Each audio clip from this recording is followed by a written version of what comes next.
Bonjour. Bonjour à tous. Bonjour. Bonjour. Ce matin, nous allons ensemble ouvrir la parole de Dieu. Et dans l'Ancien Testament, dans Ésaïe, ensemble, nous allons lire la parole de Dieu, quel que soit l'endroit où tu te trouves. Ouvre ta Bible, écoute cette parole. Donc, j'avais dit Ésaïe.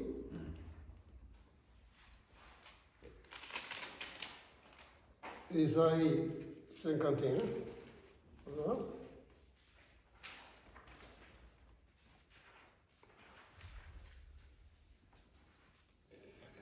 Au verset 6, 51, 6. Levez les yeux vers le ciel et regardez en bas sur la terre, car le ciel s'évanouit comme une fine la terre. Tombera en abou comme un tiers vêtement, restant habitant, plus comme des mouches, mais mon édit durera éternellement et ma justice aura point de fin. Écoutez-moi, vous qui connaissez la justice, peuple qui a ma loi dans sa bouche.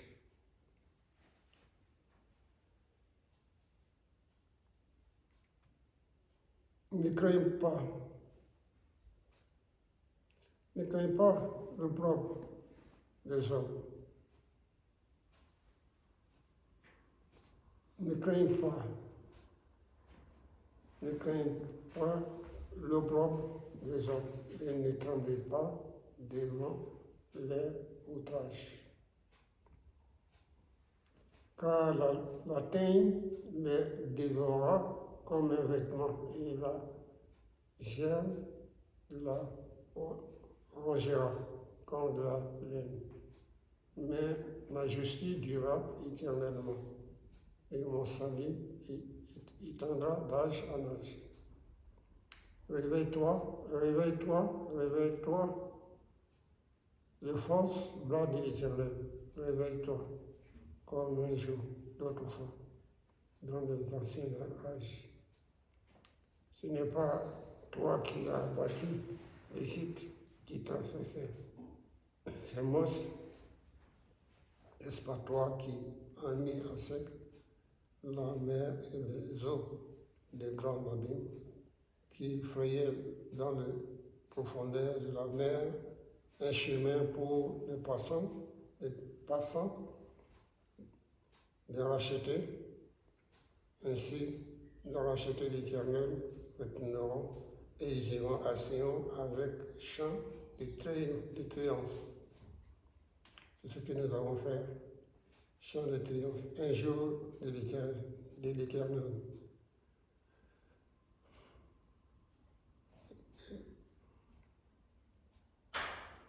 Un jour de l'Éternel, couronne de tête d'allégresse. Si la joie s'approchera de la joie, l'allégresse et la joie s'approcheront de la douleur et les gémissements s'enfuiront. C'est moi qui vous console. Qui es-tu pour avoir peur de l'homme? Qui es-tu? C'est Dieu qui pose la question. Et puis il a marqué noir sur blanc. Qui es-tu pour avoir peur de l'homme? Pareil à l'herbe. Et tu oublies l'Éternel qui t'a fait, qui a établi et sur le fond de la terre. Et tu tremblais constamment, tous les jours, devant la colère de l'oppresseur. Parce qu'il te cherche, il cherche qu'à te détruire. Où donc est la colère de l'oppresseur? Bientôt celui qui est courbé sous les fers sera délivré et ne mourra pas dans la fosse. Et son pain ne lui manquera pas. Je suis l'Éternel, ton Dieu, qui soulève ma mer et fait mugir ses fleuves. L'Éternel des armées est son nom. Je mettrai mes paroles dans ta bouche et je te couronne de l'ombre de ma main. Je te couvre l'ombre de ma main. Pour étendre de nouveaux cieux et fonder une nouvelle terre. Et pour dire à Sion, tu es mon peuple. Lève-toi, réveille-toi, lève-toi, Jérusalem, qui a bu la main de l'Éternel. La coupe de la couleur qui a bu ceci jusqu'à la lyre. La coupe d'étudiement. Il y a aucun pour la conduire de tous tes fils qu'elle a fondé. Il y a aucun pour le prendre par la main de tous ses fils qu'elle a élevés. C'est des choses qui sont arrivées, qui te prendra le ravage et la ruine de la famine et l'épée. Qui suis-je pour te consoler? Un peu plus loin, nous lisons ceci, que voilà, ainsi parle l'Éternel, verset 22, ainsi parle l'Éternel, ton Dieu, qui défend son peuple. Voici, je prends de ta main la couronne d'indiciement, la coupe de ma main, tu ne boiras plus. Je la mettrai dans la main de tes oppresseurs.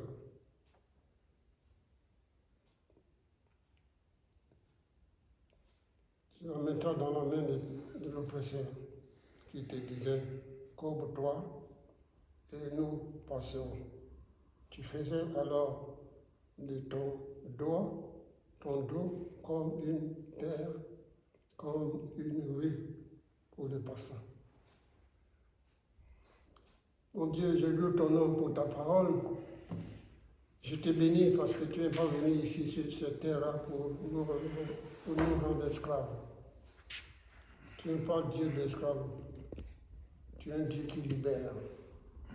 Seigneur, nous avons fait notre dos.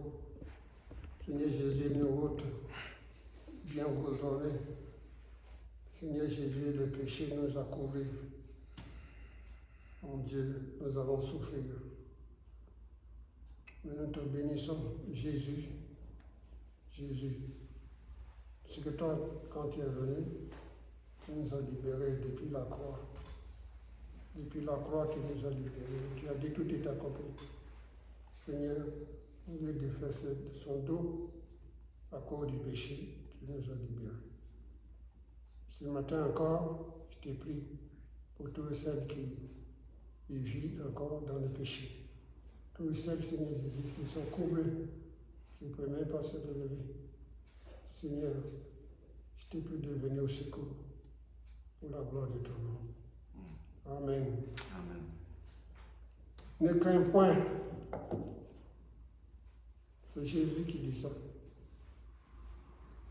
Ne crains point. Parce qu'il te cherche à te détruire. Voilà l'œuvre de Satan.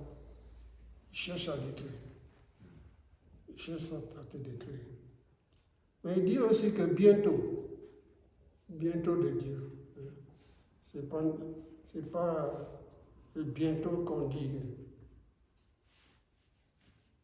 mais bientôt de Dieu. Vous savez que Dieu a chaussé un jour. Il a bien chaussé. Un jour, il va juger les vivants et les morts. Et je me rappelle le passage du dimanche dernier sur lequel on a dit que, vous savez, dans le roi qu'on a lu, on a dit dans le roi, à propos de grand homme là, Naaman, avec tout son argent qu'il avait, avec toute son autorité, il y avait quelque chose qui y tenait néanmoins. Et ces choses, vous avez vu que pour s'en débarrasser, il est venu avec tout son, on dit, la moitié de son trésor, quelque chose, pour s'en débarrasser. Même avec tout ce qu'on a, tout ce que nous avons, ce n'est pas avec la moitié de notre trésor qu'on peut se débarrasser du péché. Non. Non. Dieu t'a fait grâce encore. Dieu nous a fait grâce. Et aujourd'hui, Jésus est là. Jésus t'étend la main. Et tu as dit non, moi j'en veux pas. Je ne veux pas, comme a dit Daniel, je ne veux pas me baigner dans l'eau là qui est sale là. Oui, c'est vrai. Le péché est sale, hein? Très sale. Je ne veux pas me baigner dans l'eau là. Mais cette eau qui est sale là, c'est là-dedans que Dieu te veut. Dieu demande une obéissance complète. Obéissance. Parce que Dieu lui seul, il sait ce qu'il va faire. Il connaît son plan. Dieu a chissé un jour. Il va juger les vivants et les morts. Et ce qu'il a dit, il a dit. Naaman commençait à regarder à gauche et à droite. Et puis il avait peur de Sorba, qui était plus petit, moins que lui. Il a dit, mais je ne vais pas me plier devant eux, alors que moi je suis chef. Mais devant Dieu, je te le dis, et je te le dis aussi à moi. Ce que Dieu te demande, ce n'est pas de regarder les uns aux autres, hein, mais regarder ce que Dieu te demande à toi. C'est ça le plus important. Ce que Dieu te demande. Il ne te demande même pas de regarder l'eau qui est sale. Non. Parce que si tu vas regarder l'eau qui est sale, tu vas dire, non, moi je ne vais pas me laver là-dedans. Je ne vais pas à la plage. Ça finit. Cette plage est sale, je ne vais pas aller là-dedans. Non, c'est pas.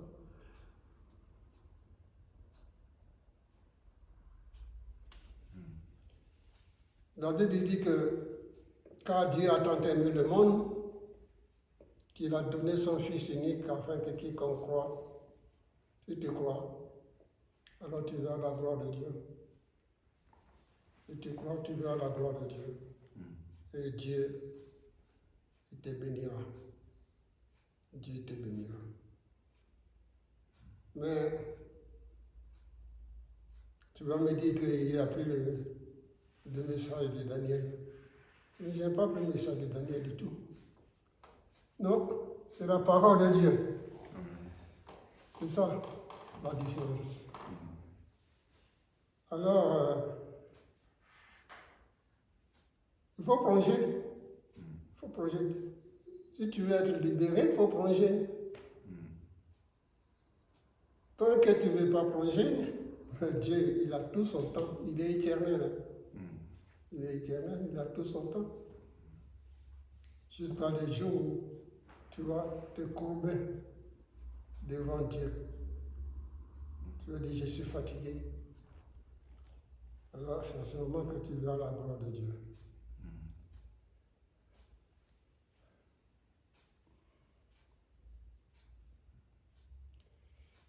Il dit que dans ces paroles qu'on a lues dans Isaïe, là, qui es-tu pour avoir peur de l'homme mortel, le Fils de l'homme?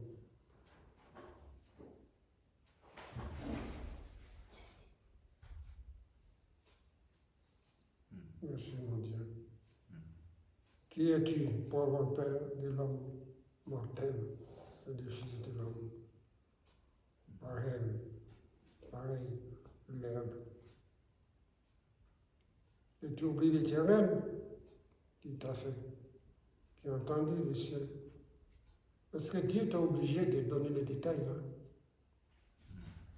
Si tu ouvres tes yeux, tu vois la gloire de Dieu là. Il n'est pas obligé de donner ces détails. Mais ça, c'est l'amour, ça. C'est l'amour qui fait que je répète.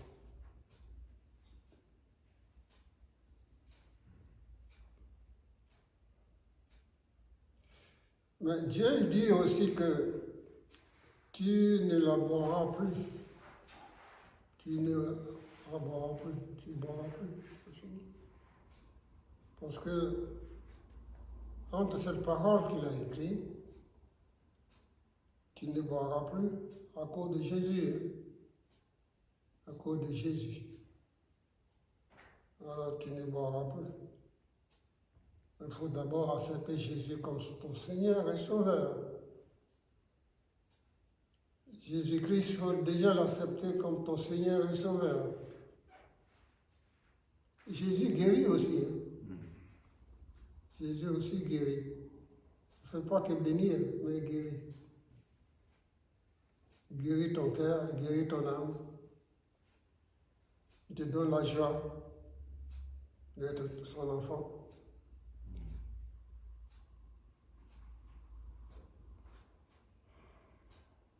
Ne crains point.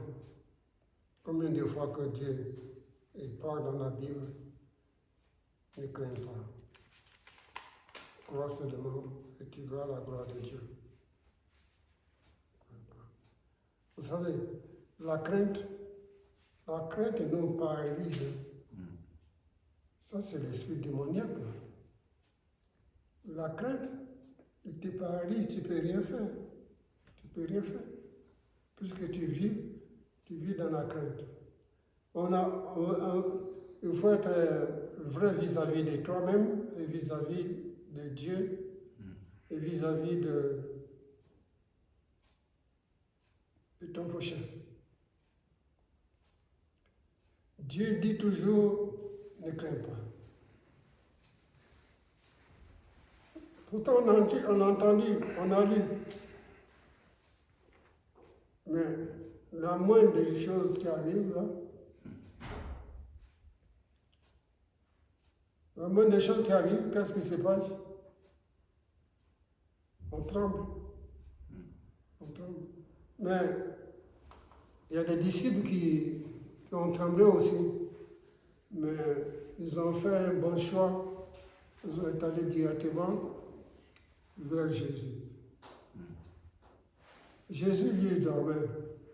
Il ne sait pas s'il fait semblant, mais il a mis ses disciples à l'épreuve. Et il fait semblant pour dormir. Ils ont allé le réveiller, maître.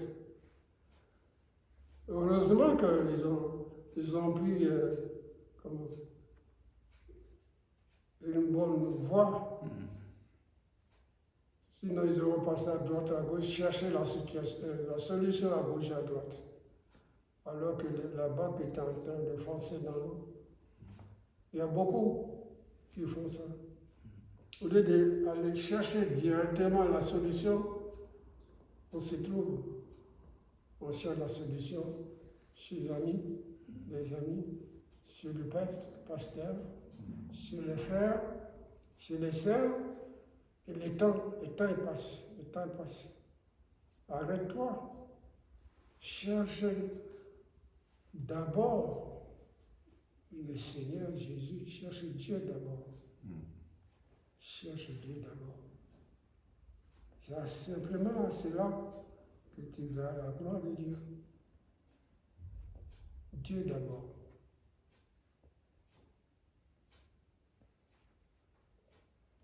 Tu sais que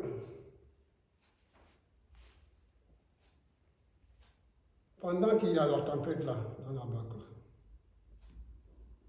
Jésus ne s'est pas réveillé. Hein?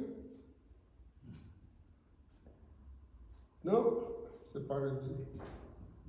Est-ce qu'un jour vous lui avez posé cette question-là? Pourquoi tu ne t'es pas réveillé, aller faire ceci ou cela? Non, il ne s'est pas réveillé. Mais il sait qu'il y avait un danger. Il sait qu'il y avait un danger. Il pouvait se lever et puis prier ou faire quelque chose pour eux. Il n'est pas bougé. Mon juste vivra par la foi. Mais s'il se retire, mon âme ne prendra point plaisir à lui. Et nous ne sommes pas de ceux qui se retirent pour se perdre, mais ceux qui ont la foi pour sauver leur âme. Ceux qui croient en Jésus-Christ. Alors, Jésus lui dit, je vais voir ta foi. Ouais, tu vas juste voir ta foi. Tu dis que tu crois en moi, mais ta foi, elle est où? C'est maintenant que je vais le voir. Si tu commences à trembler tous les jours de ta vie, non. Dieu veut faire de nous des vainqueurs. Amen. Faire de toi des vainqueurs. Oui.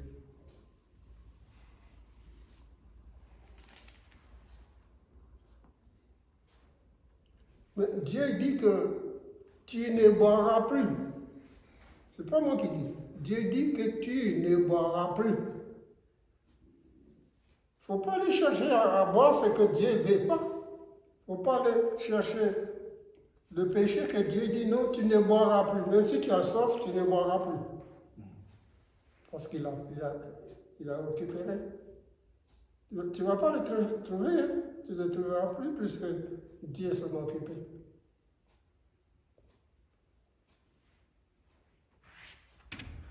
Seigneur Jésus.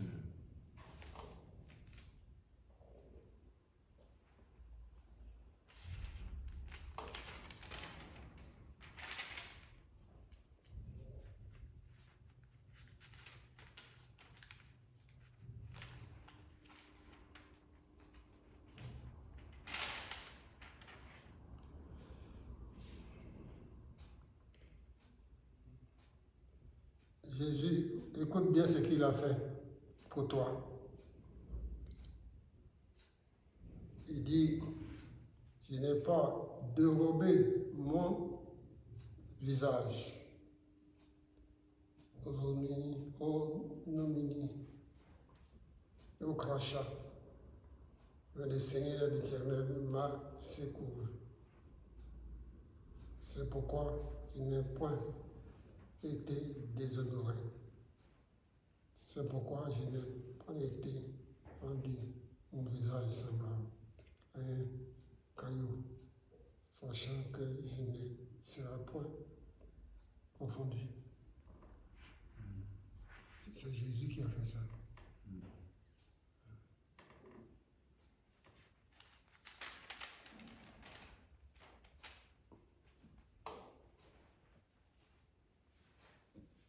Mais si tu as soif,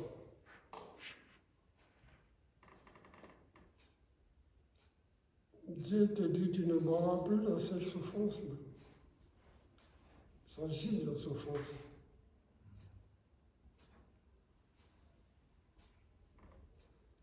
Tu vois, il mettra dans ta main, dans la main de tes oppresseurs, qui se disaient, couvre-toi et nous passons. Tu faisais alors de ton dos une terre. De ton dos. Vous savez qu'il y avait une femme dans la Bible qui était courbé jusqu'à 18 ans. 18 ans, il était courbé. Heureusement que Jésus est passé par là. Et Jésus l'a délivré pas le dimanche, ni pas en Noël. Jésus a délivré parce qu'il a choisi son jour. Et il a eu des problèmes. Jésus a eu des problèmes parce qu'il a délivré quelqu'un du sabbat. La fête des Pâques, là. Oh, c'est important, la fête des Pâques. Alors, il a délivré. Les Juifs se sont levés. Il dit, tu n'as pas droit. Tu n'as pas droit de délivrer.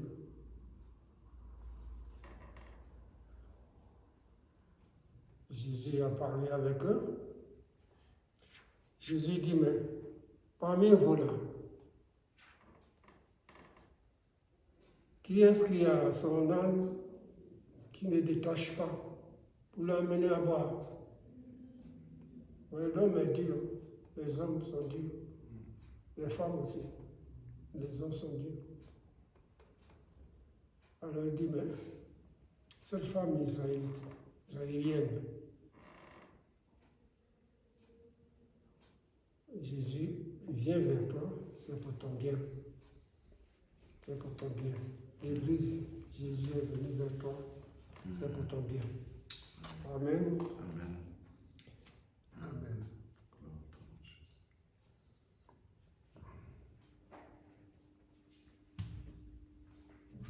Quand Dieu dit que tu ne boiras plus, ça veut dire que le diable vient pour te tenter, pour commettre le péché.